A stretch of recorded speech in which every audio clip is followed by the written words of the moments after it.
So yun guys, tapos na tayong mamitas ng sili. Kasama ko si Mrs. Ayan. Ayan, tapos sobrang sipag ni Mrs. Ayaw pa magpaawat. Dinadamuhan niya pa yung mga avocado niya. Ayan, kasi meron siyang tinanim guys na avocado dito. Ayan, mataas na rin yan. Tsaka yun.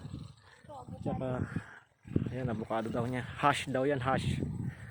Tapos yun, nandun pa. Tapos dito sa may pilapil naman na isa, naman dyan yung kalamansi hanggang dun sa dulo. Tapos dito naman is mayroon tayong tanim na ayan o, tawag yan, saluyot naman yon, pinunot na. Tapos mayroon siyang tanim na kalabasa. Tapos mayroon pa rin siya dito avocado. Ayan guys, tapos mayroon din siyang marang doon, marang. Ayan. Dadamuhan mo ka to? Oo. Patingin yung paa, patingin. Ayan guys, oh. Dating office girl, ngayon naging farming na. Kumusta naman ang ang pagpa-farm? Guys daw. Kasi matutuwa siya guys kasi malapit na naman siya mag-harvest ng kanyang tanim na sili. Ayan. Ayan guys, yung tanim niyang sili. Ayan o, may mga bunga na o. Ayan o. Ayan. Yun yung nandoon, madami. Sobrang dami. Isang puno lang yun. Saan? So may yung ano mo, tanim mo, may ano na, may bulaklak na yung kalabasa mo. Ayan, talaga. Ayan. Ano pumanagal na, ayan o. Ayan. Saan minsan yun? Saka na lang, igragraskatan na lang natin yan. Ayan o, may mga ano na, bulaklak na. Ito guys, ipapakita ko lang yung tanim ni Mrs. na dito. Yung iba niyang tanim na nauna kasi yung mga maliliit dito is nireplant niya lang yan. Ayan guys, yung mga tanim niyang sili, may mga bunga na. Ito na yung mga nauna, yung mga bunga. Yan yung mga nauna niyang tinanim. Ayan guys, yung marang. Yung parang ang bunga niyan ay parang maliit na langka, pero pabilog siya, pero yan ang masarap, marang. Mostly makikita mo yung ganyang marang yung sa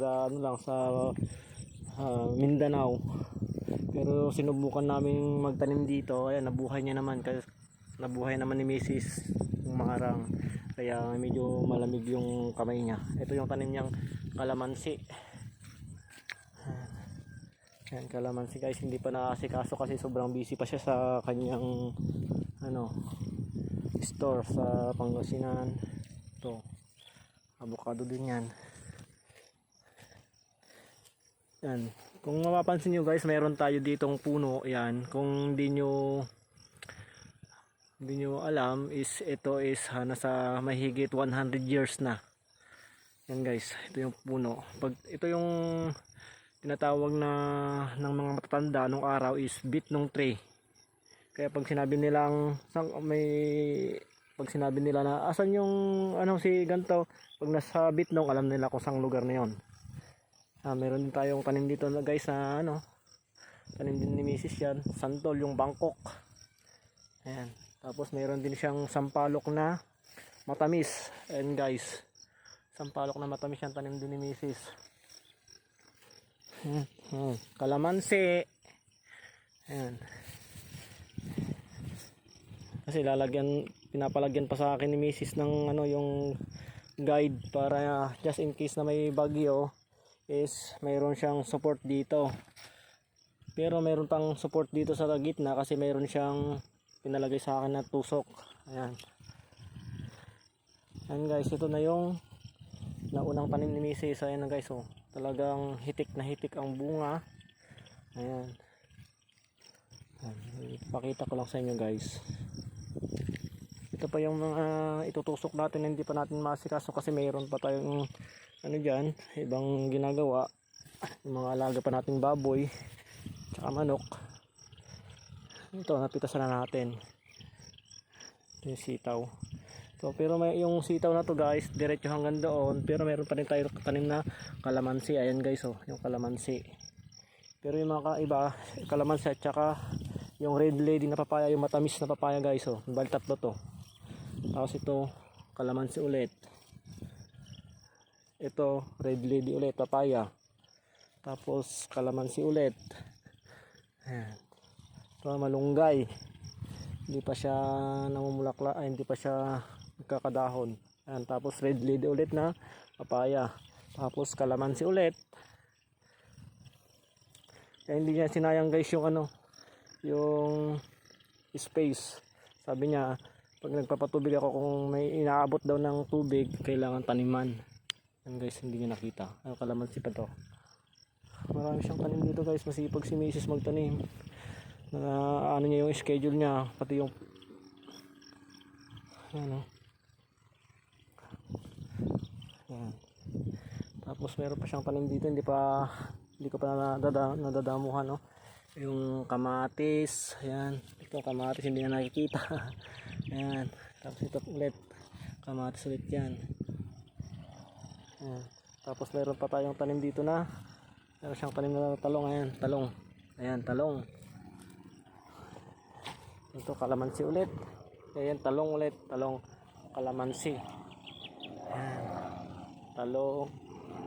Ayan guys, kalamansi. Ayan. Ito yung tanim niya guys na siling Taiwan. Yan, lahat yan. Yan, oh.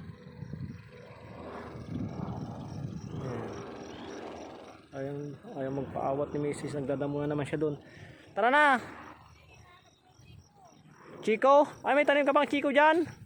Grabe naman si Mrs. Talagang alam na alam niya kung saan yung mga, yung mga tanim niya. Chico, ayan na.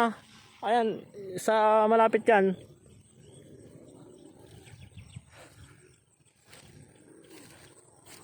Chico? Malaking chiko yun. Nakikita ko na dati minsan dito eh. Lagyan ko ng tungkod yun. Tungkod? Ito. Ayan o. Buti sinabi mo, mag-grass cutter ko sana yan. Ayan o. Ayan guys, yung Chico niya o. Kasi malaking bunga yan. Chico. Masarap? Kasing sarap ng Chico. Baka mag-grass cutter mo yan. Hindi, alam ko na yun, papalatandaan ko. Nag-grass cutter ko pag ano. Tara na, doon naman tayo sa farm. Ito yung guys, yung sili farm natin, pero mayroon pa tayong farm dyan. Oh. Ito yung pinag-iimbisan ni Mrs.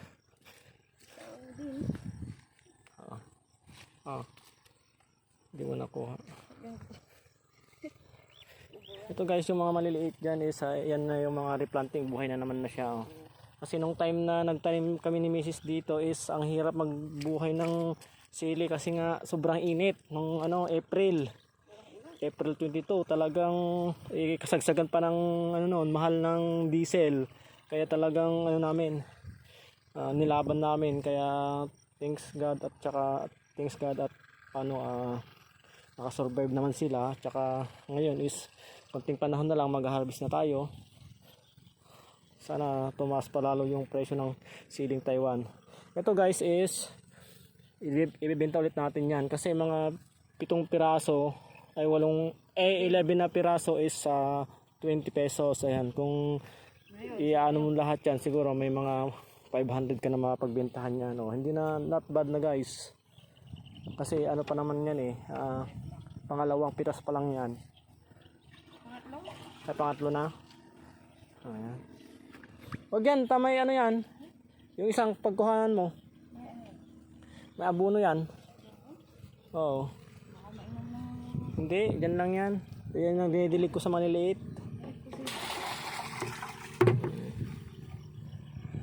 Doon ka na lang papaliguan pa naman natin yung baboy. Doon ka na maghugas. Kasi ahap pa rin naman. Tara na. O, sige na. Sige guys, hanggang dito na lang yung ating video. Salamat sa inyong panonood, tsaka sa inyong suporta. Ayan, sana suportahan natin yung mga kapwa nating farmers katulad ni Mrs. Siya dating nagtatrabaho sa Maynila Kaso lang mas pinili niya na yung farming kasi dito walang bayarin na upa ng mga bahay. Tsaka libre sa mga gulay. Sige guys, salamat.